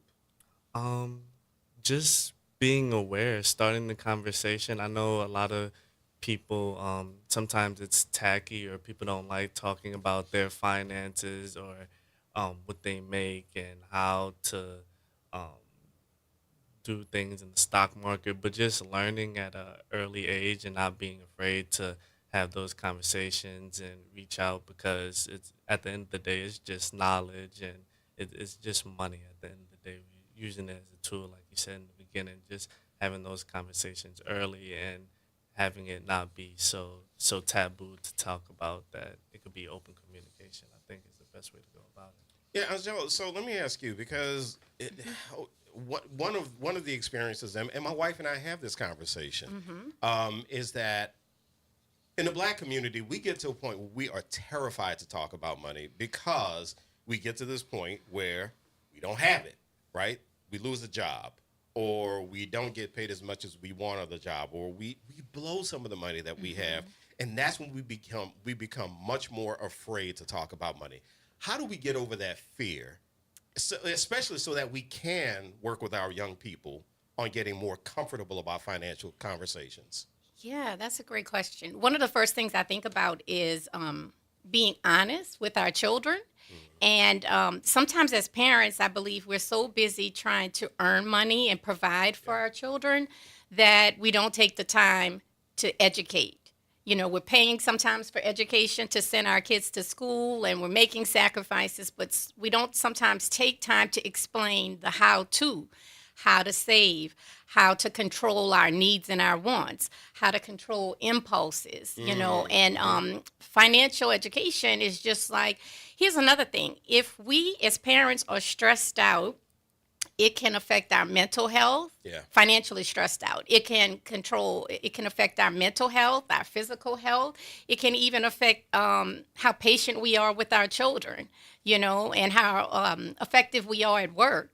And I think sometimes we just need to be honest with our children about all the, we don't want to burden children, but we also want to be transparent with them about some of the responsibilities. So when they fly out into the world, they, go out there, they're not naive. They understand, because I believe by doing too much for children and from a financial wellness perspective and not really educating them, we're really doing a disservice to them. There's a really great resource. It's called Greenlight, and it's actually a debit card that Liberty Bank offers free to all of its customers. Now, you can pay for debit card Greenlight if you're not a Liberty Bank customer, but regardless, it's a card for children. It actually teaches the children how to earn money through chores, and then they decide how much of that money they want to set aside for saving. And then the children can actually decide how they want to spend the money and put spending limits. Like, I only want to spend so much on junk food or so much on, games and things like that. And it'll give them a little alert to say, hey, you're getting to your limit. And then it also, one more thing, it teaches children how to give. So if they have some organization they're passionate about, maybe they want to give $2 a month to that organization. And so it's really getting kids to think about these things, some of these things that we didn't learn until we were adults. And then by the time you're 18, you age out of the green light program because it's time for you to now have your own debit card, and that sort of thing. But it's just a mindful way of talking about money and teaching our children about money. Because how do we expect them to be responsible if we hide all these truths from them? Yes. I think one of the most revealing things I have ever been told about money is that it's not about the dollars, it's about behaviors. That's right. And that was something it I didn't even understand it when he told me that. It's like, say that again, I'm just like, what do you mean behaviors? Man, I ain't got no money. What you talking about? And but I started to understand it a lot more. And as somebody with ADHD who has impulsive behavior sometimes, me too. I had to really talk through a lot of this and figure out how to connect all of those dots. So it seems that one of the things that you want to talk about is you want to talk about people understanding that there are careers in banking that could really not just help them in their careers, but it could help them personally. That's right. So Neil, talk about the response that some of the kids had when you talked about careers in banking. They were really just excited. I think a lot of people don't know all of the careers and opportunities that they do have in banking. People sometimes just see the tellers and the people that you see when you go to the bank, but there's so much more going on behind the scenes, such as things that I do. There's IT, there's HR, just so many career opportunities in banking. So they were real excited to learn that whatever interest that you have, there probably is a position for you somewhere in the banking world. I have got to imagine that one of the areas, especially students who love IT, they love computers, that's got to be an aha, because banking has got to be an enormous IT opportunity with the security measures that they have to go through, preventing cyber attacks and that sort of thing. So there are all kinds of opportunities.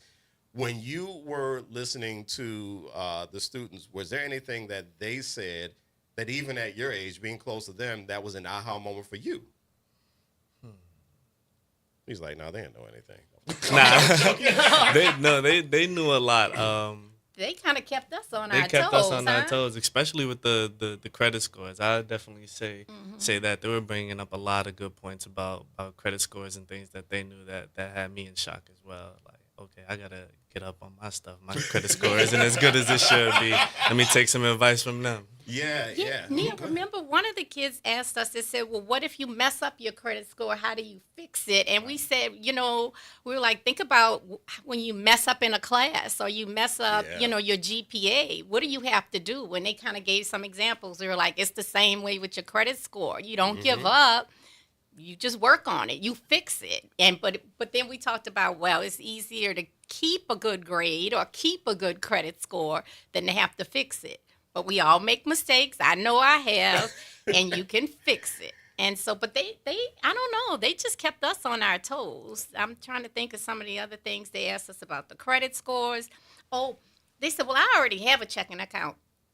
Why would I need another account? And then we had to think about that. Or why would I need an account at a different bank or lending institution? Yeah. And then they were like, well, if I don't need an account, why do I need an account now? And then they were just great questions. It sounds like it really snowballed from there. So we're talking about careers, and I don't want to put you on the spot, but what are the types of career opportunities? Because this is an opportunity for, I think, for Liberty to find some people with some real talent out there. What are the types of opportunities that Liberty has. What's Liberty looking for right now? Sure. I think right now there are at least 4 opportunities on our website at libertybank.net. And Neil and I, preparing to speak to the young people this week, we looked up and we saw, in case some of the students are interested in jumping right into the workforce, did we have anything to offer? And we saw that Liberty Bank has at least 2 positions right now on the website, as long as you have your high school diploma or your GED equivalent. Oh, wow. And you're ready to roll up your sleeves and learn and do the work. There are 2 amazing jobs right now on the website, and one of them would be forward facing, working directly with the customers, and the other one might be more of a behind the scene position, but it's a full salary position with benefits. And so they were excited about that, and then some of the students wanted to talk to us about, well, I want to go to school for culinary arts, but can I go to school and work at Liberty? I said potentially, because they were interested in taking classes at the local community college in the evening. I said, you can make that happen. If you have that work ethic, go ahead and apply, you know? And so they were blowing us away, with the financial literacy questions, but then also their interest in careers in banking. So it's pretty awesome. So talk about more exploration opportunities people have through Our Money Matters. I love Our Money Matters.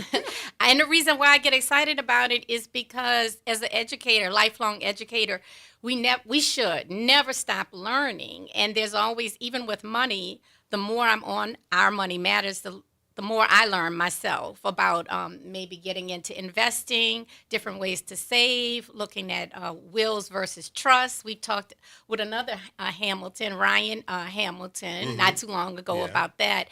But Our Money Matters, you fill out a personal survey. You just answer some questions. You create your own username and password, and then it customizes the experience based on what you want to learn about finances. So, if you're looking for some scholarship money, or you're getting ready for retirement, or you want to jump into investing, there's something there for everybody. But you got to commit. Some people will create the username and password and say, and they never go back. But it's just like anything else. What you put in, you get out. Yeah. If anybody has any questions for Liberty, how can they get in touch with you? Well, we're on the website, libertybank.net. Our Money Matters. You can find that right on our website. But I think the best thing is just go to the website. It's pretty dynamic, and there's all kind of resources right there. libertybank.net. That's the best way to go. Outstanding. Well, thank you so much, our good friend, Anshel Thibodeau Burns, and Neil Hamilton. Get out of here, man. Yes, all grown up. It is really good to see you, young man. Great to see you as well, sir. Absolutely. So we're going to be back. We're going to go ahead and bring this thing to a close. I'm Eddie Francis in for Will Sutton on the Good Morning Show on WBOK, what New Orleans is talking about all day long.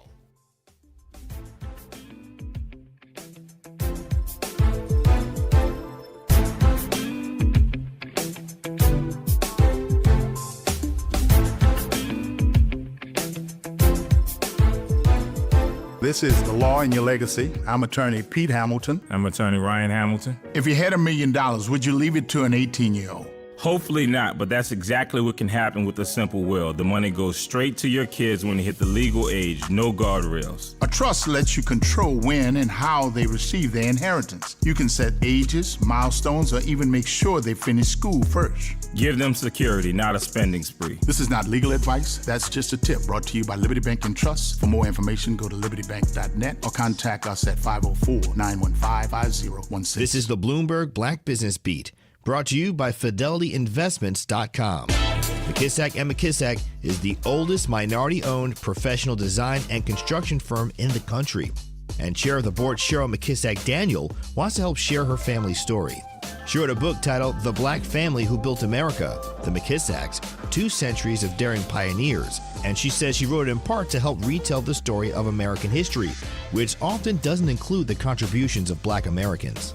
Now, the name of our book is The Black Family Who Built America, but of course we didn't build all the buildings in America, but Black people had largely a big hand in building a lot of the structures in America, and we're like the hidden figures. And it makes sense. I mean, history and books follow money, power, and authorship, not necessarily labor. McKissack was recently named the next chair of the New York Building Congress. I'm Bloomberg's Justin Milliner on the Black Business Beat. Pros, just because something on the job runs out doesn't mean you have to. Order it on the Lowe's app. My Lowe's Pro Rewards members get free same-day delivery on eligible orders over $25. Get the fasteners, hardware, or tools you need to keep the job moving. Order by 2 p.m. and get eligible in-stock items delivered right to your job site by 8 p.m. Members get more at Lowe's. Loyalty program subject to terms and conditions. Subject to availability. Restrictions and terms at lowes.com/shipping terms. Subject to change. David was in big trouble with the IRS. At first, I didn't owe that much, but after this year, it was out of control. Then David called Get a Tax Lawyer. Right away, they were like, oh yeah, looks like you're qualified to save. Get a Tax Lawyer went to work. Should have called way sooner. Get a Tax Lawyer has helped thousands like David fight the IRS and get a fresh start. Call 800-745-3070. That's 800-745-3070. It's Off the Top with Norman Robinson on WBOK 1230 AM. A question once whispered at the edges of American politics is now being asked out loud across party lines and across the entire globe. What in the hell is going on with President Donald Trump? In recent days, Trump's rhetoric has taken a bizarre, more volatile, and dark turn. His comments about Iran have been described by critics as not only provocative, but dangerous. Language that raises the temperature in an already combustible part of the world where he is creating chaos with an outright war on the Middle East.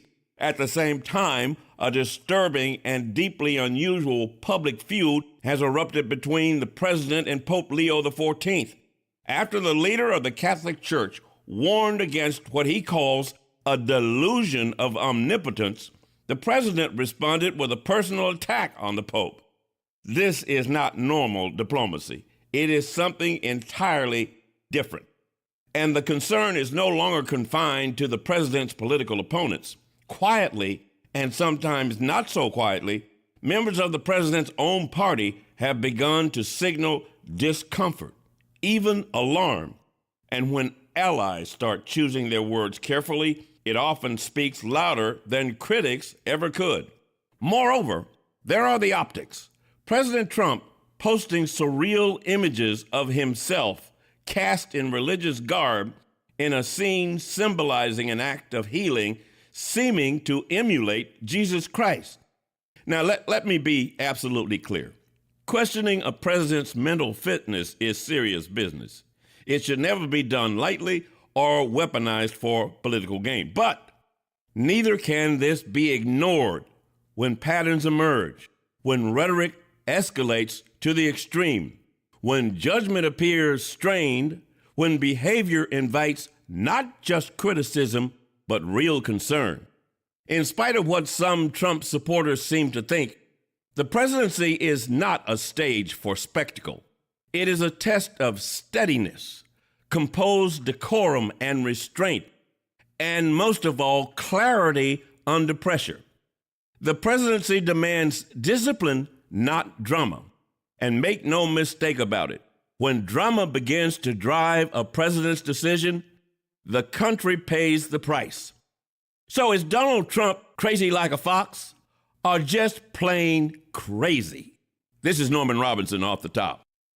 Good morning, wake up. The Good Morning Show. Good morning. On WBOK.